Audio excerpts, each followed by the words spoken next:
বৃহস্পতিবার ঈশান নামাজের পরে বিছানায় গিয়ে একটি আমল করুন, সকালে উঠেই আপনি ফলাফল দেখবেন ইনশাআল্লাহ। বৃহস্পতিবার একটি পবিত্র দিন, এই দিনে যদি কোনো বান্দা ইবাদত করে এই দিনের রাতে আল্লাহ রাব্বুল আলামিন কবুল করে নেন। প্রিয় ভাইরা আমার, এই কথাগুলো আপনারা শেয়ার করে দিবেন। শোনার মাত্রই আপনি আমল না করে সওয়াব পেতে পারেন। কিভাবে জানেন? আপনার একটি শেয়ারে আপনি আমল না করেই সওয়াব পাবেন। আপনার একটি শেয়ারে যদি অন্য ভাই আমল করে তার সমপরিমাণ সওয়াব আপনি পেয়ে যাবেন। রাসূল সাল্লাল্লাহু আলাইহি সাল্লাম বলেন, বাল্লিগু আন্নি ওয়ালাউ আয়া, আমার পক্ষ থেকে একটি আয়াত, একটি হাদিস যদি তোমার কাছে পৌঁছে, তুমি এটি অন্যের কাছে পৌঁছে দাও। সুবহানাল্লাহ।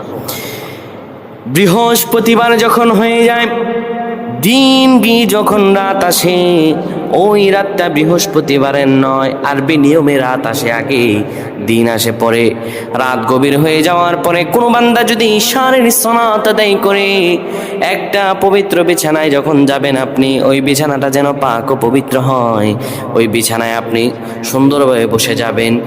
তারপরে বসে যাওয়ার পরে আপনি দোয়া পড়তে থাকবেন, আর রহমান আর রহমান 7 বার পড়বেন। এরপরে পড়বেন আল্লাহুম্মা বিইসমিকা আমুতু ওয়া আহইয়া, ঘুমানোর দোয়া পড়বেন।